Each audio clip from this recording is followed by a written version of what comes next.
Hello everyone, welcome to study with Shri. देखिए, Uttar Pradesh PCS और RO की प्रीलिम टेस्ट सीरीज चलाई जा रही है 2023 की। यह टेस्ट नंबर आपका 125 से 124 टेस्ट ऑलरेडी कंप्लीट हो चुका है। प्ले लिस्ट बना रखी है, आप लोग जाकर के देख सकते हैं। देखिए, अगर आप किसी भी स्टेट पीसीएस की प्रिपरेशन कर रहे हैं, जैसे कि BPSC, MPPSC, Jharkhand PCS, Chhattisgarh PCS, Uttarakhand PCS, Himachal Pradesh PCS या फिर आरएस, तो आप मेरे टेस्ट सीरीज को देखिए, आपको काफ़ी फायदा मिलेगा। या किसी वनडे एग्जाम की प्रिपरेशन कर रहे हैं तो भी आप मेरे टेस्ट सीरीज को देखिए, क्योंकि जो भी क्वेश्चंस हैं वो सभी प्रतियोगिता परीक्षाओं के लिए काफ़ी इंपॉर्टेंट है। देखिए, जो लोग फर्स्ट टाइम विजिट कर रहे हैं हमारे चैनल पे, चैनल को सब्सक्राइब कर लें। सब्सक्राइब करने के बाद से बेल आइकन को प्रेस कर लें कि मेरी जब भी वीडियो आए तो उनको नोटिफिकेशन मिल जाएगा। तो स्टार्ट करते हैं। फर्स्ट क्वेश्चन है, विश्व के महत्वपूर्ण पतनियों उनके देश का गलत युग्म बताइए। फेमेंटल ऑस्ट्रेलिया, सेंटोस ब्राजील, लिस्बन पुर्तगाल, न्यू ऑरलियंस मैक्सिको। देखिए, पूछा जा रहा है कि विश्व के महत्वपूर्ण जो पतन है, बंदरगाह हैं, उनका नाम और देश का नाम दिया गया है। इसमें से आपको गलत युग्म बताना है आपको। देखिए, फेमेंटल, ये जो पतन है, ये बंदरगाह है, ये कहाँ पे है? तो ये ऑस्ट्रेलिया में है। सेंटोस पतन, ये कहाँ पे है? तो ये आपका ब्राजील में है।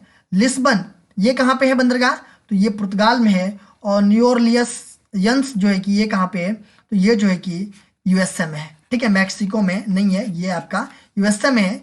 तो पूछा जा रहा है कि गलत युग्म बताइए, तो यही हो जाएगा आपका डी ऑप्शन। 1909 के इंडियन काउंसिल एक्ट में इंपीरियल लेजिस्लेटिव काउंसिल से संबंधित उपबंधों के संदर्भ में निम्नलिखित कथनों पर विचार कीजिए। एक्ट ने सदस्यों के प्रश्न पूछने के अधिकार में बढ़ोतरी की। एक्ट द्वारा पृथक बजट मंदों पर मतदान की अनुमति दी गई। उपरोक्त कथनों में से कौन से कथन सही है?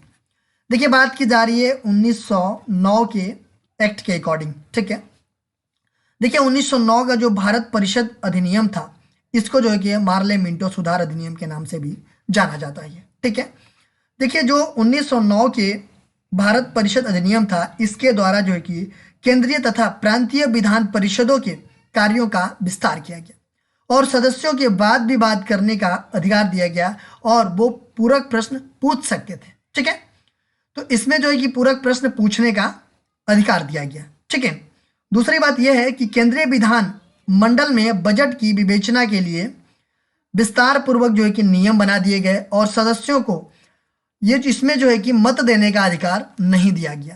तो ये बोला जा रहा है कि एक्ट ने सदस्यों के प्रश्न पूछने का अधिकार तो दे दिया, मतलब ये आपका पहला सही है, बट इसमें जो बजट में मदों पर मतदान की अनुमति दी गई बताया जा रहा है, अनुमति तो नहीं दी गई। ठीक है, तो यह आपका गलत है। पहला सही है, दूसरा गलत है, तो यह हो जाएगा आपका केवल एक सही है। मुद्रास्फीति के समय कर की दर में किस प्रकार की परिवर्तन करने चाहिए? स्थिर रखना, वृद्धि करना, कमी करना, पहले कमी फिर वृद्धि। देखिए, मुद्रास्फीति के समय पर कर की जो दर होती है उसमें किस प्रकार के परिवर्तन करने चाहिए? तो उसमें जो है कि वृद्धि करना चाहिए। ठीक है, बी ऑप्शन आपका सही है। देखिए, मुद्रास्फीति वस्तुओं के मूल्य स्तर में वृद्धि की स्थिति है और इसलिए ये मुद्रा जो है कि आपूर्ति को बढ़ाती है। देखिए, मुद्रास्फीति को रोकने के लिए कर की दर में वृद्धि करनी चाहिए, क्योंकि ये जो है कि बढ़ी हुई कर दरें अर्थव्यवस्था में उपलब्ध अतिरिक्त मुद्रा को कम कर देती है। देखिए, इसके अलावा जो है कि मौद्रिक नीति भी मुद्रास्फीति को नियंत्रण करने का एक प्रमुख साधन है। तो मुद्रास्फीति के समय पर कर की दर में किस प्रकार का परिवर्तन करना चाहिए? तो वृद्धि कर देना चाहिए। जल संयंत्र एवं उनकी अवस्थिति का गलत युग्म बताइए। कुंडाह तमिलनाडु, रंगीत सिक्किम, सीले आंध्र प्रदेश, रिहंद मध्य प्रदेश। देखिए, जल शक्ति संयंत्र और उनकी अवस्थिति का गलत युग्म बताना है आपको। कुंडाह, ये जल शक्ति संयंत्र कहाँ पे है? तो ये आपका तमिलनाडु में है। रंगीत जल शक्ति संयंत्र ये आपका सिक्किम में है। सीले जल शक्ति संयंत्र ये आपका आंध्र प्रदेश में है और रिहंद जल शक्ति संयंत्र जो है कि मध्य प्रदेश में नहीं है, तो ये जो है कि आपका उत्तर प्रदेश में अवस्थित है। ठीक है, तो ये हो जाएगा आपका डी ऑप्शन। प्रथम आंग्ल सिख युद्ध में सिखों की पराजय का सबसे महत्वपूर्ण कारण क्या था? शाह शुजा का पलायन, सिख सेनापतियों का विश्वासघात, सिखों की दोषपूर्ण रणनीति, सिखों के पास आधुनिक शस्त्रों का अभाव। प्रथम आंग्ल सिख युद्ध के बारे में बात की जा रही है। ठीक है, प्रथम आंग्ल सिख युद्ध में सिखों की पराजय का सबसे महत्वपूर्ण कारण क्या था? तो इसका सबसे महत्वपूर्ण कारण यह था कि सिख सेनापतियों का विश्वासघात। देखिए, पंजाब के सिख राज्य और अंग्रेजों के बीच जो है कि 1845 से 46 के बीच जो है कि ये युद्ध हुआ था, इसके बीच ये लड़ा गया था। देखिए, इसमें जो है ना, प्रथम जो था, प्रथम आंग्ल सिख युद्ध था, यह जो है कि आपका मुदकी में हुआ था। द्वितीय आंग्ल सिख युद्ध फिरोज शाह में हुआ था। तृतीय वाला जो है कि बदोवाल में हुआ था। चौथा जो है कि अलीवाल में हुआ था, जो कि ये सब सारे जो है कि निर्णायक नहीं थे। ठीक है, देखिए जो पांचवा युद्ध हुआ, पांचवा लड़ाई हुआ, ये जो है कि कहाँ पे हुआ? तो सबराव में हुआ, और ये लड़ाई जो है कि निर्णायक हुई थी। ये हो जाएगा आपका बी ऑप्शन।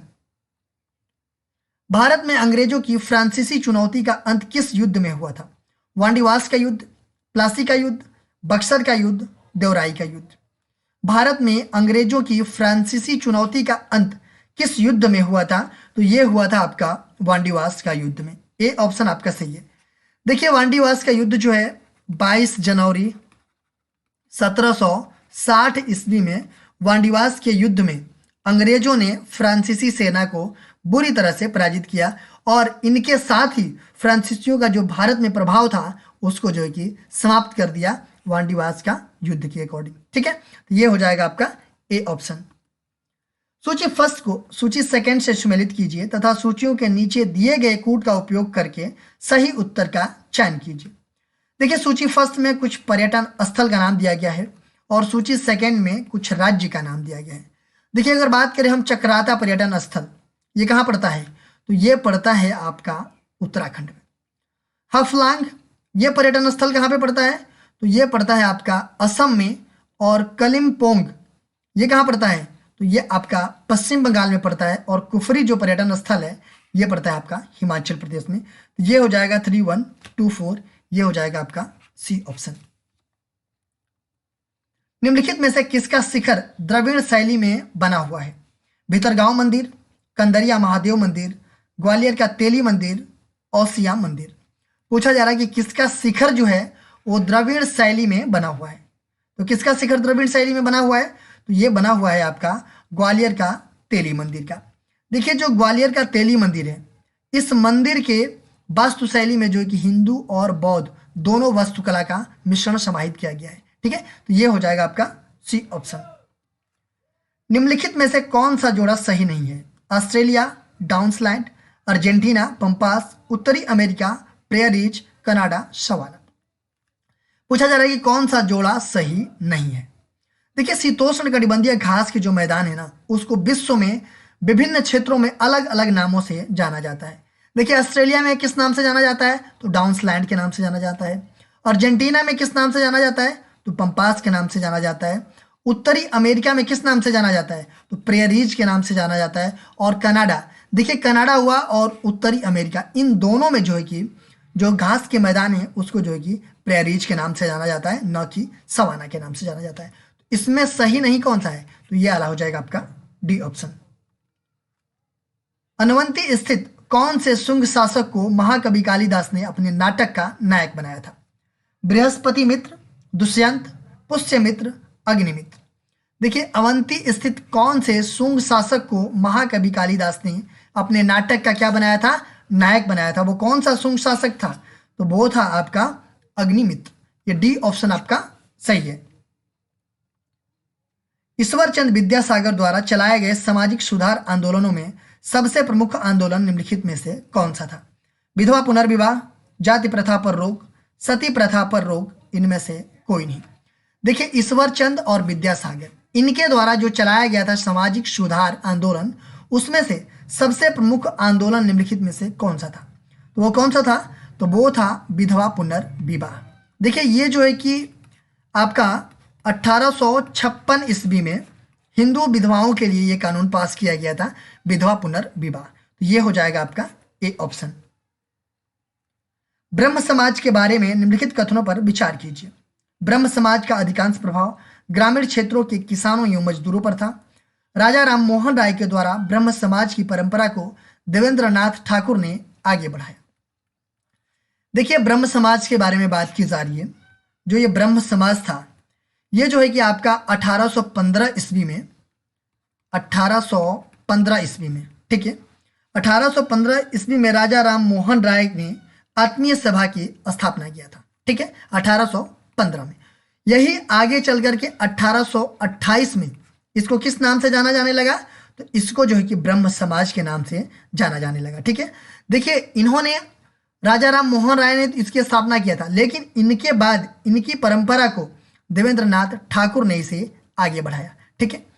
तो देखिए, पहला दे रहा है कि ब्रह्म समाज का जो अधिकांश प्रभाव था वो ग्रामीण क्षेत्रों के किसानों एवं मजदूरों पर था। देखिए, बिल्कुल ये गलत है, ठीक है। ब्रह्म समाज का जो अधिकांश प्रभाव था, ठीक है, वो जो है कि नगरीय शिक्षित वर्ग तक ही सीमित रहा। ये जो है कि गांव में और किसानों मजदूरों तक ये पहुंचा ही नहीं, ठीक है। तो ये हो जाएगा आपका गलत। और राजा राम मोहन राय के द्वारा जो ब्रह्म समाज की स्थापना किया गया था, इनकी परंपरा को किसने आगे बढ़ाया, तो देवेंद्र नाथ ठाकुर ने आगे बढ़ाया। ये आपका सही है। पहला गलत है, दूसरा सही है, तो ये हो जाएगा आपका बी ऑप्शन। विश्व के प्रमुख शहर एवं उनका नदी तट पर अवस्थिति का गलत युग्म बताइए। कायरो, नील नदी, मॉन्ट्रियल, सेंट लॉरेंस नदी, संघई, हुआंगपू नदी, न्यूयॉर्क, सीन नदी। देखिए, विश्व में कुछ प्रमुख शहर हैं और उनका नदी तट, मतलब किस नदी के किनारे वो बसे हुए हैं, इनकी अवस्थिति का गलत युग्म बताना है। देखिए, कायरो की हम बात करें तो यह नील नदी के किनारे बसा हुआ है। मॉन्ट्रियल की हम बात करें तो यह सेंट लॉरेंस नदी के किनारे बसा हुआ है।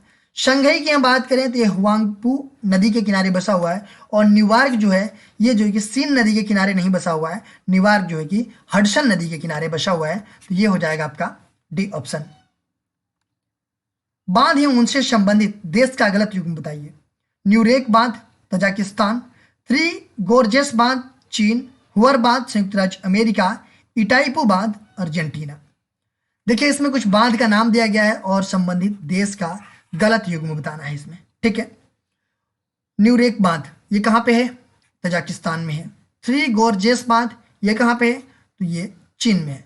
हुअर बांध कहाँ पे है, तो ये यूएसए में है। और इटाइपू बांध कहाँ पे है, तो इटाइपू बांध जो है कि अर्जेंटीना में नहीं है, ये ब्राजील एवं पैराग्वे की सीमा पर है। तो ये हो जाएगा आपका डी ऑप्शन। निम्नलिखित में से असत्य कथन बताइए। महाद्वीप और महासागर पृथ्वी के प्रथम श्रेणी के उच्चावक्ष हैं। अमेरिकी प्लेट तथा भारतीय प्लेट महासागरीय महाद्वीपीय प्लेट के उदाहरण है। महाद्वीपीय विवर्तनिक क्रिया से एक दूसरे से अलग हुए हैं और प्रशांत प्लेट विश्व की दूसरी सबसे बड़ी प्लेट है। इसमें आपको असत्य कथन की पहचान करना है। महाद्वीप और महासागर ये पृथ्वी के प्रथम श्रेणी के क्या हैं, उच्चावक्ष हैं, बिल्कुल सही है। दूसरा है कि अमेरिकी प्लेट तथा जो भारतीय प्लेट महासागरीय हैं, ये जो है कि महाद्वीपीय प्लेट के ये उदाहरण है, ये भी आपका सही है। महाद्वीपीय विवर्तनिक क्रिया से ये क्या हुए हैं, एक दूसरे से अलग हुए हैं। पहला भी सही है, दूसरा भी सही है, तीसरा भी सही है। और जो प्रशांत प्लेट है, ये विश्व की दूसरी सबसे बड़ी प्लेट नहीं है। ये जो है कि प्रशांत प्लेट जो है कि विश्व की सबसे बड़ी प्लेट है, ठीक है। तो असत्य कथन कौन सा हो जाएगा, तो ये हो जाएगा आपका डी ऑप्शन। गलत युग्म की पहचान कीजिए। सोडियम कैरोसिन तेल, morphine, analgesic, magnesium sulphate, Epsom salt, boric अम्ल, सोडियम हाइड्रोक्साइड।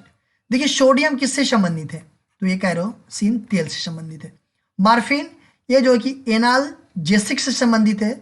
मैग्नीशियम सल्फेट ये एप्सम साल्ट से संबंधित है। और जो बोरिक एसिड होता है ना, ये जो कि सोडियम हाइड्रोक्साइड से संबंधित नहीं है। ये जो है कि किससे संबंधित है, तो ये संबंधित है आपका, ये जो है कि एंटीसेप्टिक से संबंधित है। ये हो जाएगा आपका डी ऑप्शन। निम्न कथनों पर विचार कीजिए। स्वतंत्र भारत का पहला बजट नवंबर 1947 में पहले वित्त मंत्री आर के षणमुखम चट्टी द्वारा पेश किया गया था। गणतंत्र भारत का पहला केंद्रीय बजट वर्ष 1952 में जॉन मथाई द्वारा पेश किया गया था। देखिए, पूछा जा रहा है कि स्वतंत्र भारत का पहला बजट, मतलब कि 15 अगस्त 1947 के बाद जो पहला बजट था वो नवंबर 1947 में पहले वित्त मंत्री थे कौन, आर के षणमुख चट्टी, इनके द्वारा जो है कि पेश किया गया था, ठीक है। यह आपका बिल्कुल सही है। गणतंत्र भारत का पहला केंद्रीय बजट, गणतंत्र भारत का पहला केंद्रीय बजट का मतलब है 26 जनवरी 1950। 26 जनवरी 1950 के बाद जो कि पहला जो केंद्रीय बजट था ये था गणतंत्र भारत का पहला बजट। ठीक है, तो ये जो है कि 1950 के बाद से 1952, ठीक है, ये जो है कि इतना जो है कि नहीं वो हुआ कि मतलब 50 से 52, 50 की भी 50 में हुआ होना चाहिए, 51 में होना चाहिए। ठीक है, ऐसा तो नहीं कि 52 में ही डायरेक्ट 2 साल बाद जो है कि पहला केंद्रीय बजट पेश किया गया होगा। तो ये जो है कि आपका गणतंत्र भारत का जो पहला केंद्रीय बजट था वो जो है कि आपका कब 1950 में जॉन मथाई के द्वारा पेश किया गया था 1950 में। तो ये आपका गलत है, पहला वाला सही है। तो ये हो जाएगा आपका केवल एक। निम्नांकित में किसका सुमेल नहीं है? गंगा, गोमुख, कृष्णा, महाबलेश्वर, लूनी, माउंट आबू, नर्मदा, अमरकंटक। देखिए गंगा नदी का उद्गम स्रोत कहां से है? तो गोमुख से है। कृष्णा नदी का उद्गम स्रोत महाबलेश्वर से है। लूनी नदी का उद्गम स्रोत कहां से है? तो देखिए जो लूनी नदी है ना, वो लूनी नदी अरावली पर्वत के निकट अजमेर जिले के नाग पहाड़ी से निकलती है, न कि माउंट आबू से निकलती है। और नर्मदा नदी का जो उद्गम स्थान है वो है आपका अमरकंटक है। तो इसमें सुमेल नहीं है, कौन सा? तो ये है आपका सी ऑप्शन। लूनी नदी का जो उद्गम स्थान है वो माउंट आबू से नहीं है, वो कहां से है? तो अरावली पर्वत के निकट अजमेर जिले के नाग पहाड़ी से है। तो ये हो जाएगा आपका सी ऑप्शन। निम्न संक्रामक रोगों पर विचार कीजिए। टिटनेस, चेचक, हेपेटाइटिस, गलसुआ। उपरोक्त में से कौन सा रोग विषाणु जनित है? देखिए विषाणु जनित पूछा जा रहा है कि कौन सा रोग इसमें विषाणु जनित है। देखिए टिटनस ये विषाणु जनित है या फिर मतलब जीवाणु जनित है? टिटनस जो होता है वो जीवाणु जनित रोग होता है। ठीक है, यहाँ पे पूछा जा रहा है कि विषाणु जनित रोग। ठीक है, चेचक ये आपका जो है कि विषाणु जनित है। हेपेटाइटिस ये भी आपका विषाणु जनित है। और गलसुआ जो है कि ये भी आपका विषाणु जनित है। बट टिटनस जो है कि ये एक जीवाणु जनित है। तो इसमें हो जाएगा 2, 3 और 4। 2, 3 और 4 कौन से हैं? तो ये सी ऑप्शन हो जाएगा। जो ये सारे रोग हैं, चेचक, हेपेटाइटिस और गलसुआ, ये सब सारे जो है कि विषाणु जनित रोग है। टिटनस जो है कि जीवाणु जनित रोग है। निम्नलिखित युग्मों में से कौन सही सुमेलित नहीं है? Lord Chelmsford Rowlatt act, Lord Ripon factory अधिनियम, लॉर्ड लिट्टन भारतीय विश्वविद्यालय अधिनियम, Lord Curzon imperial cadet corps. इसमें से सही सुमेलित नहीं है पूछा जा रहा है। देखिए लॉर्ड चैम्सफोर्ड रॉलेट एक्ट जो है कि इनके द्वारा, लॉर्ड रिपन के द्वारा जो है कि फैक्ट्री अधिनियम लाया गया, लॉर्ड लिट्टन के द्वारा भारतीय विश्वविद्यालय अधिनियम नहीं लाया गया। किसके द्वारा भारतीय विश्वविद्यालय अधिनियम लाया गया? तो भारतीय विश्वविद्यालय अधिनियम जो है कि 1904 ईस्वी में लाया गया था, 1904 ईस्वी में। और लॉर्ड कर्जन के समय में यह पारित हुआ था। और इस अधिनियम का मुख्य उद्देश्य क्या था? कि विश्वविद्यालयों पर सरकारी नियंत्रण बढ़ाना था। ठीक है, लॉर्ड लिट्टन के द्वारा नहीं लाया गया था। भारतीय विश्वविद्यालय अधिनियम जो है कि 1904 में लॉर्ड कर्जन के द्वारा लाया गया था। और लॉर्ड कर्जन के द्वारा जो है कि इंपीरियल कैडेट कोर भी लाया गया था। तो इसमें सही सुमेलित नहीं है आपका सी ऑप्शन। देखिए क्वेश्चन पूछा गया था आप लोगों से पिछले वीडियो में कि बृहद हिमालय में पाई जाने वाली प्रमुख चोटियों में निम्नलिखित में से सबसे ऊंची चोटी कौन सी है? देखिए धौलागिरी, धौलागिरी जो है कि आपका 8,172 मीटर है। और ये जो है कि कहाँ पे है? ये नेपाल में पड़ता है। नंगा पर्वत ये जो है कि 8,124 मीटर इसकी हाइट है। और ये जो है कि आपका कहाँ पड़ता है? इंडिया में पड़ता है। नंदा देवी ये जो है कि 7,816 मीटर इसकी हाइट है। और ये भी आपका इंडिया में पड़ता है। ठीक है, कंचनजंगा की बात करें हम तो कंचनजंगा जो है कि 8,598 मीटर इसकी हाइट है। और ये जो है कि इंडिया में सिक्किम और नेपाल इसके जो है कि ये बॉर्डर पे पड़ता है जो कंचनजंगा है। इसमें जो है कि पूछा जा रहा है कि सबसे ऊंची चोटी जो दिया गया है, इसमें सबसे ऊंची चोटी कौन सी है? इसमें सबसे ऊंची चोटी यही दिख रही है, कंचनजंगा है। तो ये हो जाएगा आपका डी ऑप्शन। देखिए आज का क्वेश्चन है, इसको देख लेते हैं। लघुत्तम ज्वार आता है जब पृथ्वी, चंद्रमा एवं सूर्य एक सीध में होते हैं। पृथ्वी के संदर्भ में सूर्य एवं चंद्रमा चतुष्कोणक होते हैं। पृथ्वी के संदर्भ में सूर्य एवं चंद्रमा न्यून कोण बनाते हैं। उपरोक्त में से कोई नहीं। लघुत्तम ज्वार कब आता है? जब ये ऑप्शन दिया गया है। इसका आंसर आप लोग कमेंट बॉक्स में मुझे बताइएगा। इसका आंसर मैं नेक्स्ट वीडियो में आप लोगों को बताऊंगा। देखिए आप मेरे चैनल को सब्सक्राइब कर लीजिए। सब्सक्राइब करने के बाद से बेल आइकन को प्रेस कर लीजिए कि मेरी जब भी वीडियो आए तो आपको नोटिफिकेशन मिल जाए। मेरा दूसरा चैनल है श्री जीएस पॉइंट, आप इसको भी सब्सक्राइब कर लीजिए। फेसबुक पे मेरा पेज है स्टडी विद श्री के नाम से, और इंस्टाग्राम पे हमारी आईडी है study with Shri 25 and Shri GS point, और टेलीग्राम का ये चैनल है स्टडी विद श्री। इन सब सारे का लिंक आपको डिस्क्रिप्शन में दे रखा है, वहाँ पे क्लिक करते आप यहाँ पे पहुँच जाएंगे। तो इन सब सारे जगहों से कनेक्ट हो जाइए, क्योंकि इन सब सारे जगहों से स्टडी से रिलेटेड चीज़ें पोस्ट की जाती है, जिससे आप लोगों को फायदा पहुँच सकता है। दोस्तों वीडियो अच्छी लगती है तो आप लोग एक लाइक कर दिया कीजिए, एक अच्छा सा कमेंट्स कर दिया कीजिए, अपने दोस्तों में शेयर जरूर किया कीजिए। अगर वीडियो अच्छी नहीं लगती है तो आप लोग डिसलाइक कर दिया कीजिए, और कमेंट बॉक्स में मुझे बताइए डिसलाइक क्यों किया। वीडियो देखने के लिए धन्यवाद।